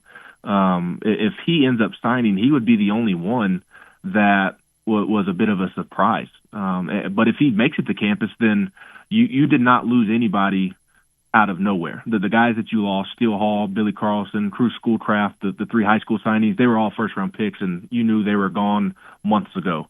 And then Mason Estrada, the MIT pitcher, Clay Edmondson from UNC Asheville, those two transfers. Clay Edmondson flat out told me that he was signing unless somebody offered him a bag of chips. Like, as long as he was going to get a decent check, he was going to sign in the draft. And Mason Estrada always seemed to be ready to move on as well. And then the JUCO kid, Matt Barr, I don't even believe that he was going to be able to make it into school. So the signees, whether it be high school guys or transfers, the ones that you lost, you knew you were losing. And you didn't lose Trent Grindlinger, the catcher from California, Ethan Moore, Cameron Appenzeller, Henry Ford doesn't get drafted. And it's created quite the logjam of roster construction here because, to your point, the draft went so well. I think they did not expect it to go as well as it did. We call these first world problems where I come from. And Ben McKee, you got a first world problem, which is you got a hit podcast on your hand, and you guys have been going crazy this summer. In fact, our insider, Orange Throat, gave you guys a shout-out for the way you've been updating it, staying on all this stuff, the goings-on with the roster. You're an energized person that jumps in there and is not afraid of the hard work. I was bragging on you to Swaney when I saw him a couple weeks ago. You're busting it, man. So tell the living listener where they can read your stuff and how they can find your podcast. And as always, I appreciate your time.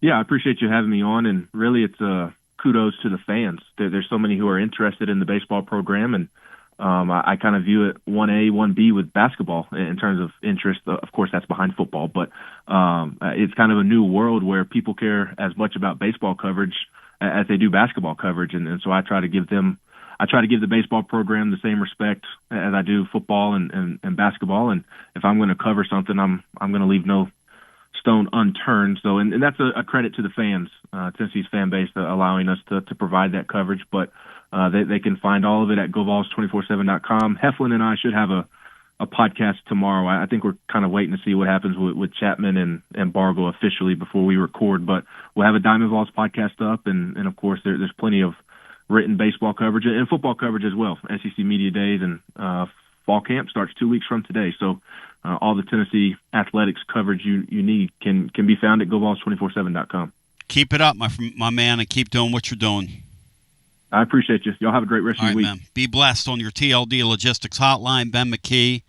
Hey, Cinco, LSU won the national championship, but Tony Vols and Tennessee, they feel like the national champions. I mean, stop and think about it for a segunda here. They actually went out and literally dominated Sean Sinclair Sunday night. And Jay Johnson's nowhere to be found in that deal. Sure, they won the national championship, but Tennessee brings back the premier roster next year. They won on draft night, the first night. They got all those players. It felt like I was watching Kentucky back in the day, Sean. And they won a national championship last year with it. And so, I mean, this is Alabama under Nick Saban when it comes to what's going on in baseball here. And by the way, Ben McKee's not lying to you. The engagement that these folks are getting, whether it's the VolQuest of the world, whether it's where he is, whether it's me, whether it's folks across the street, wherever, we are seeing is why you're hearing more baseball stuff and seeing more baseball stuff and seeing more baseball content because you want it. We're doing a post-game show for baseball because you want it. But Cinco, we dominated that draft night the other night. Dominated it. Well, Vitello is the face of college baseball, and Tennessee is right out there with LSU. I don't know that you could say they're better. Yep. 2 of the last 3. Yep. I think another distasteful question that some may consider is given the top heaviness of the draft, yep. Is this past year to be looked at like the Beck and Gilbert year where we're beaten by Notre Dame? I mean, baseball is finicky, and anything can happen in a series, of course. But that's a whole lot of top-level talent that went in the draft. Oh, come on, man. But I'll say this for Tony Valls, Cinco, I can't wait till the fall rolls around because I'm going to bust his stones about being the weatherman.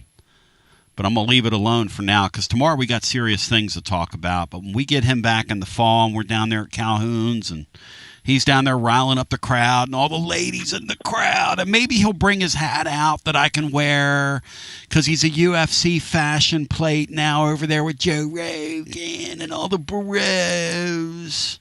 But let's, without further ado. Hey, the only thing cooler than him in that hat was looking at, or as cool was Stevie Ray Vaughan back in the day with his hat. Exactly. He had guitar player hat game. He looked like Johnny Guitar Watson. I like to see Adam Sparks in one of those. Adam Sparks reminds me, when I looked at a young Adam Sparks on the Billy Derrick video that exists, or the pictures that he did in Billy Derrick's studio when Billy Derrick was a teenage icon, and Adam Sparks was like in his 20s. Adam Sparks looked like a young, good-looking Bryan Adams. Adam Sparks. I don't know if you've ever been told that before, but I bring you in against the backdrop, brother, that SEC media days have come and gone. And what was the scene like yesterday in Hotlanta? A whole lot of questions about quarterback. Yep.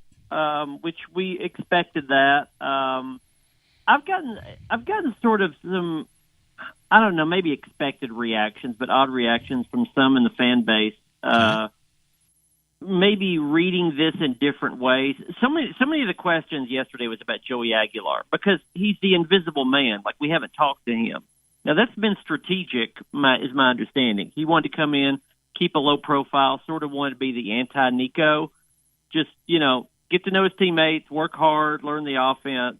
When his media time comes, which will be UT's media day in about a week and a half, that's when he'll talk to the media and come out in the limelight. But so many questions yesterday were about him, and obviously not many about Jake Merklinger or George McIntyre. So all the stories, all the coverage, all the videos, all that coming out of yesterday was about Aguilar. And a number in the fan base, I think, have read that as, well, we're crowning him the starting quarterback, and he hasn't even gone through a real practice yet. What's up with that? He's not the starting quarterback. He's not been named the starting quarterback. Josh Heupel said yesterday it will be an open competition. The best guy for the job is the guy that's going to win the job. Of course, I wonder if that even holds if the guy who starts the first game starts after that. But it's just the headlines right now are about Joey Aguilar because he's the new guy, and that will continue as it's going to camp. That doesn't mean that we are picking him to be the guy or that he's already won the job. Well, Merklinger and McIntyre will get their chance. Hey, Cinco, I love these fans that decide that Merklingers should be the starter. I mean, I don't know what they base that on, Sean. Look, if the Merklinger family wants to send Adam an email upset about, hey, why was this thing? I get that. But I don't understand, and fans have always done this, Sean, down through the years, where I still distinctly remember people deciding, who was the guy that was here when Manning was here, Sean? Who was the other guy, the guy that ended up in A&M? Brandon Stewart. Brandon Stewart. Oh, my gosh, man. Back then. This Manning guy, I mean, he just has a name. He just has a name. Why don't you just go on the air and say that? That was one of my first years of doing this, and Cinco, what is it about any fan base that they love that backup quarterback? They love this Merklinger guy, Sean. And I didn't, by the way, did we see that in the spring game? Did he look like he could play to you, Sean? Well, he didn't account for himself very well in that game, but that's just doesn't mean anything. But yeah, again, I'm not here to put a ceiling on Jake Merklinger. I hope he has a fantastic career. Yeah. I mean, he was brought in that recruiting cycle to be a bridge between Nico, George McIntyre, and not to scare off Faison Brandon. It is what it is. And I think that's he could turn out to be Hendon Hooker 2.0. Sure. And that would be great to me. Sure. That'd be awesome to me. I don't care. Believe it or not, I don't give a rip who's under center. As long as you're productive and lead us to championships, I don't care. Were you surprised, Adam, by the reaction? It's always been a phenomenon that the backup guy that hasn't had a chance to prove you wrong is the crowd favorite. And by the way, Adam, if you guys aren't digging, right, because the narrative that comes out is we're starting to get a picture of – I'm so desperate for anything on Joey football that I was sharing an email that I got from one of our listeners that saw him at Topgolf. I mean, that's pathetic, Adam. Tony Basilio is, and if I'm getting ripped on boards for that, that's pathetic. But that's when you shut down access to somebody and they turn into this mystery man. Any way we can fill in the character, we're going to do it. And so I was told, hey, this guy, you've said Tony's extremely confident behind the scenes and probably a cocky kid, truth be told. That's the way he was carrying himself. You could see that he was kind of the leader of the deal over there at the top, and I'm sharing that at the Topgolf. What's wrong with me, Adam? But that's sort of what we've been led to. And by the way, we all know he was paid $1 million. He's making probably 5 times more than the Merklinger guy. The nuts and bolts of it is that they want this kid to be the starter. It's just a matter of can he do it, right? I mean, that's where we are. Yeah, and sort of the background on some of these stories is interesting because, again, everybody's got there's Team G-Mac, there's Team Merck, there's Team Aguilar among the fan base. I get these email tweets, all this every day. I've got fans that are very, very convinced that they know which guy is the best. Here's the thing. They don't know. I don't know either. McIntyre played a little bit against third-string guys in a spring game. Merklinger threw 9 passes last year. Joey Aguilar played at App State. We have no idea. We'll find out. But the interesting thing at the background of all these things is that yesterday, all the stories that came out about how Joey Aguilar, or most of the stories that came out about Joey Aguilar, sort of winning over his teammates, came from Miles Kitselman. Now, Miles Kitselman could not stand Nico at the end in the way that he left. He was Miles Kitselman, we all know behind the scenes, was the guy that spoke up. When Nico left, he was like, screw that guy. We're done with that guy. So a lot of the stories yesterday at Media Day about how great Joey Aguilar is at these team-building things is being delivered by Miles Kitselman, who wants to see a guy that's the opposite of Nico. I went and talked to Arian Carter and Bryson Eason yesterday about Nico, also asked Kitselman about him. And those two guys were like, love Nico. He's my brother for life. I still talk to him, wish the best of him. I'm no hate towards Nico. Ask Kitselman about Nico, and he's like, yeah, I'm not talking about that guy.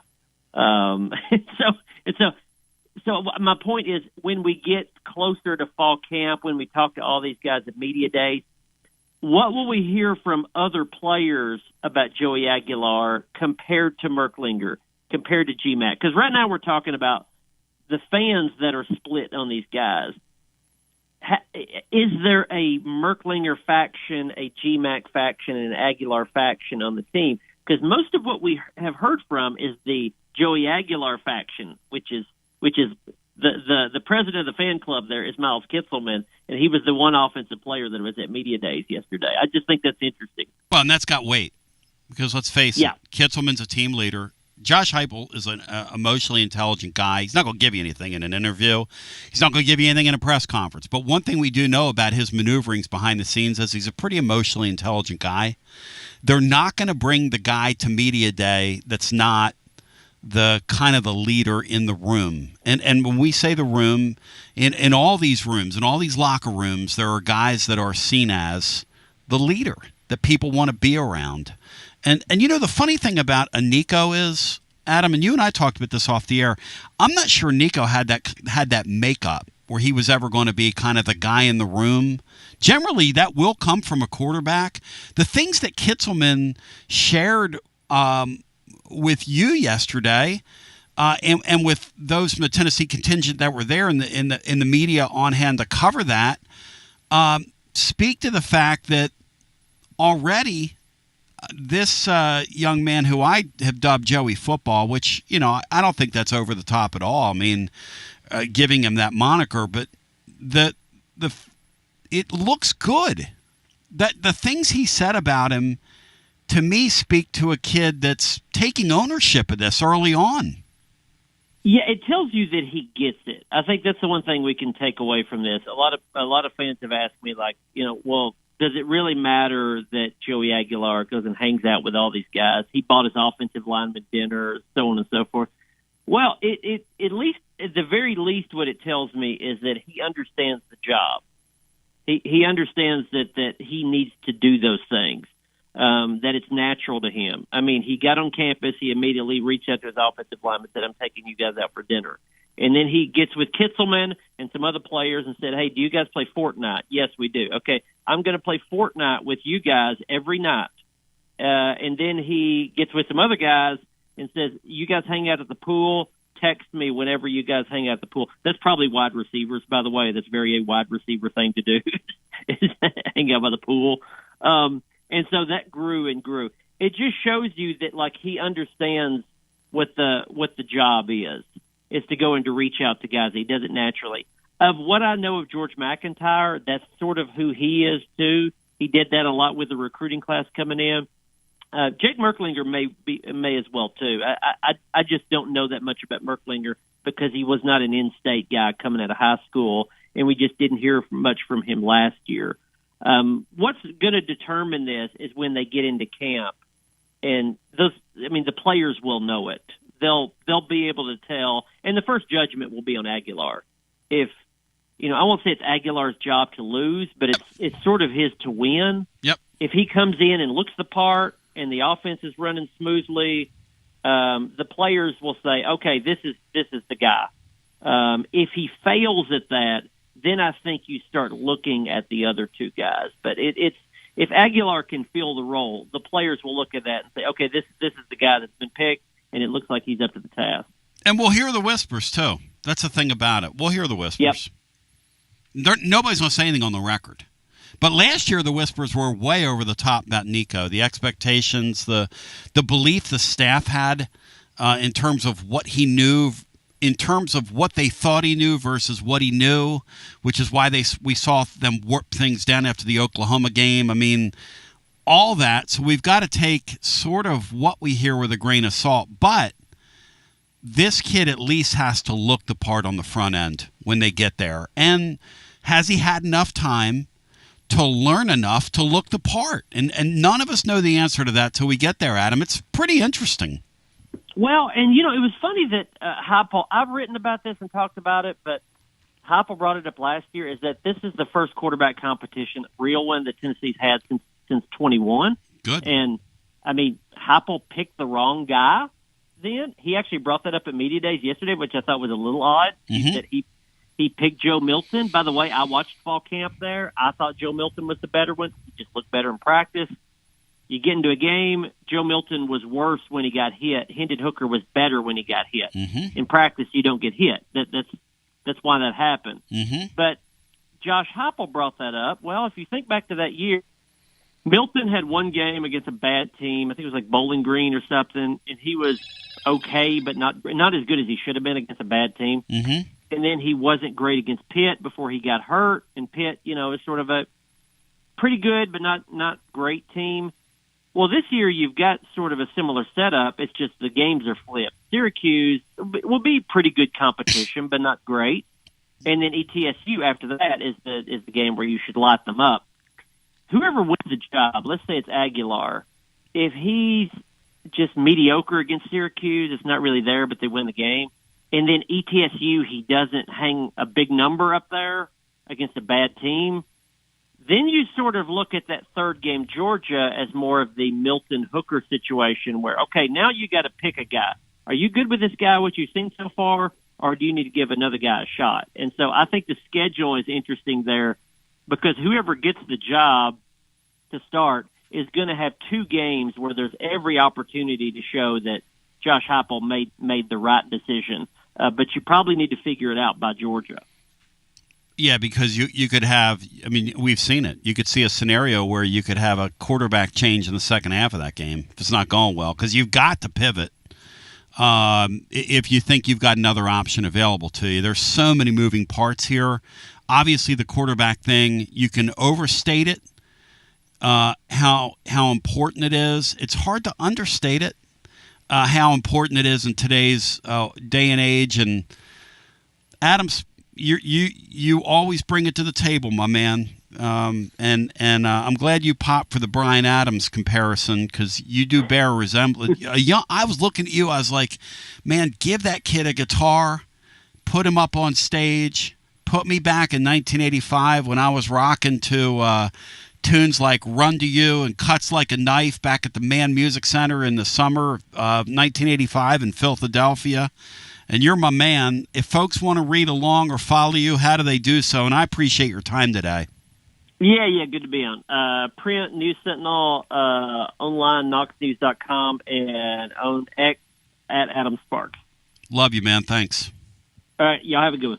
Such great stuff. So interesting, Sean. It's interesting that Kitzelman was the guy kind of volunteering and spinning the yarns regarding, hey, this guy, Joey Football, he didn't call him that. I did. This Joey Football guy is, he's a real deal guy. What'd you think of Nico? That would be NC-17 comment.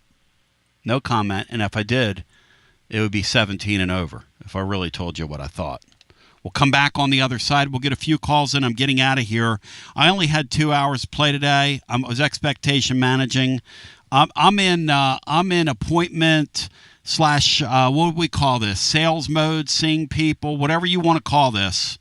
But we are taking. What are we doing? We're shaking lakes and rocking docks, or whatever Jenksy says. More on the other side as we continue. It is your Basilio show. I do remind you, my friends at VIP Play, ladies and germs. You can go claim your VIP welcome bonus right now.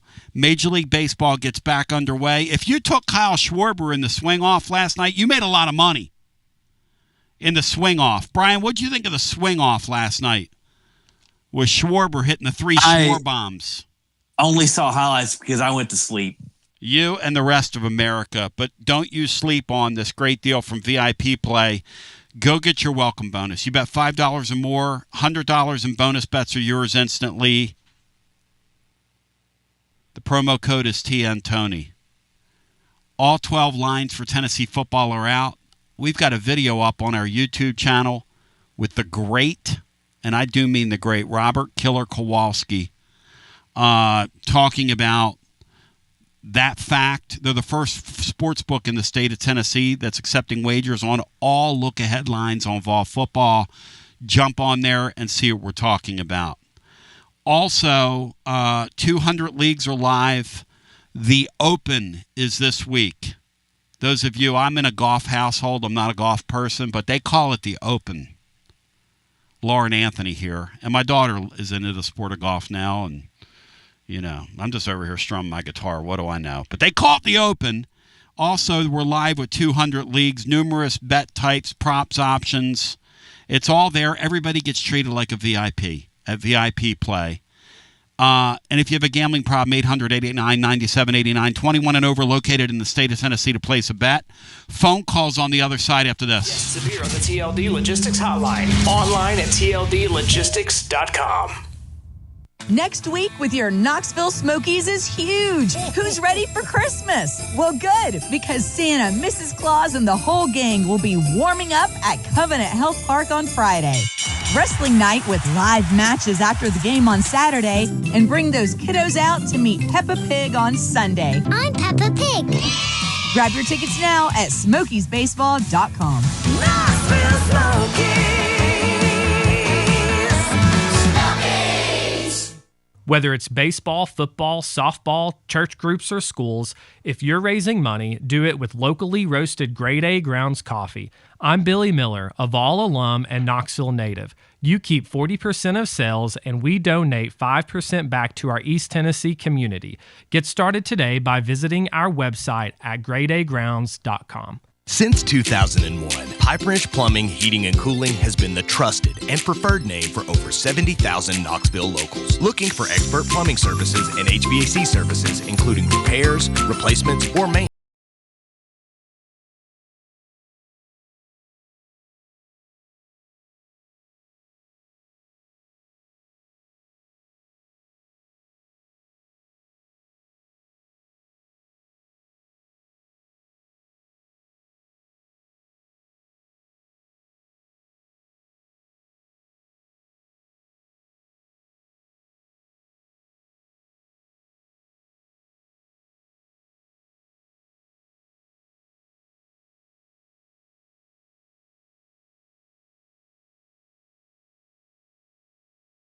For 8090 or book online at pipewrench.com to schedule your appointment today. And as always, same-day service guaranteed, or the visit is free.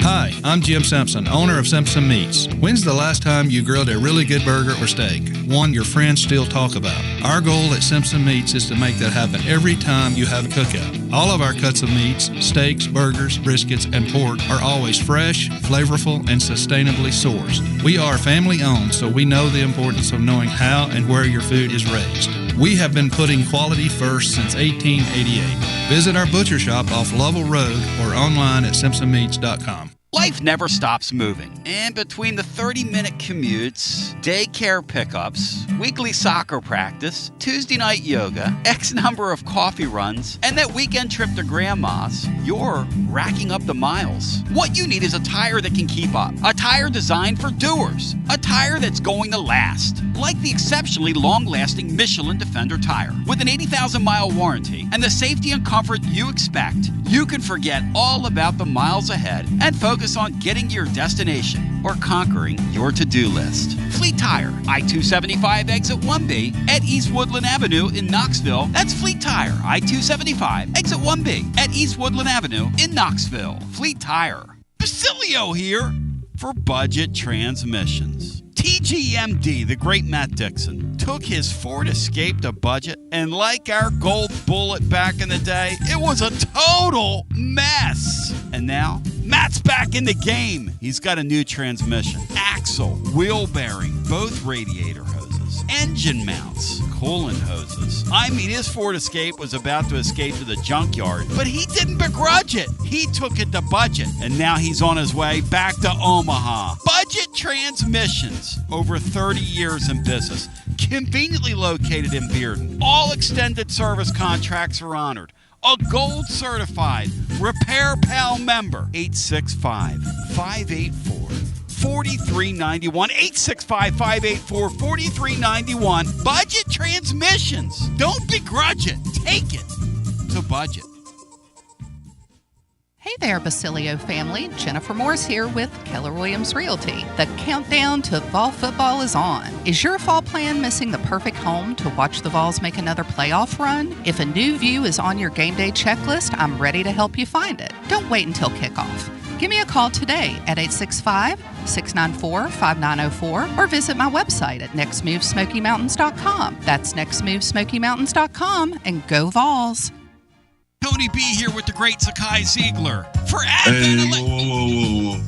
Tony, I got this. Hey, Tennessee, it's Easy here. Next time you have an electric issue at your home or business, call my friends at Advent Electric. With offices in Knoxville and Nashville, it's Mama's Easy approved. You heard it from the most electrifying player in the league. Call the service professionals at Advent Electric, 865-588-0631. Online, adventelectric.com. Tell them ZZ sent you. Tony B back with you. I just got to tell you something. That hour we just did fired me up, focused me, and prepared me. I mean, today's show's been insane. Watson Brown was incredible today in hour one. The back-to-back there of Ben McKee just breaking it down scientifically, followed by Adam Sparks, so interesting. Both guys, just so interesting. The stuff about this quarterback, and then the dynamics with the team, and then Adam with the nugget about Kitzelman, and, hey, man, he's a leader, and he was not going for the Nico stuff. I mean, that is some great stuff from Adam Sparks there.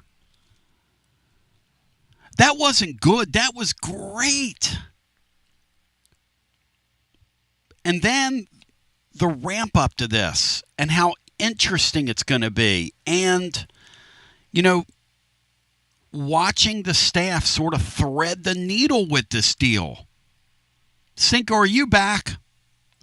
Because I got to ask Cinco something if he's back. And if he's not back, Brian, what was that boom yesterday that shook half of Knox County? And did you hear it, Bri? Knox and Blount County. What was it, Bri? Any idea? Was it you saying boom? Oh, no. I thought that was you yelling out boom. It shook the world. Just like Joey football, gonna shake the world. Okay? Those of you that were over on our west side and people in Blount County, and maybe even down where Bino is, people felt it. That's exactly what's getting ready to happen when the season starts. Now, I don't have time to get to a call, and I told you I'm getting out of here. I wasn't lying. I manage everybody's expectation. We can take a call today. I apologize. William, we'll get back to you tomorrow. Who knows? Maybe you'll set the pace one more time. Maybe be our pace setter. But until we meet again, I want to thank SEAN, Sinclair, DDS, and beautiful Maryville. I've got to go. As the great Doug Dickey once said, Tona, I gots to go. And so to the radio listener, I love you. I appreciate you. I thank Sean for being with us today. I thank Adam Sparks. I thank Ben McKee. I thank Watson Brown. We love you. It was a busy day on the TLD Logistics phone lines. No TLD Logistics overdrive overtime today. We love you. We appreciate you. Peace. WJBE 1040 AM, 99.7 FM. Translator W259AB. Powell, Knoxville. Let's run today's show back. For the uninitiated, we love you. We appreciate you. Today was pretty informative and pretty interesting today. We'll get the calls in tomorrow. Friday, I've got an incredible celebratory topic that I'm going to throw out tomorrow. We're going to have a celebration of us on Friday, of the me, of the you, of the one on the one, live down at Calhoun's and Lenoir Cité. We're coming to your cité, Lenoir Cité. In the meantime, we're still getting a ton of calls. Listen, I got to go. I don't know if people believe me or they don't believe me, but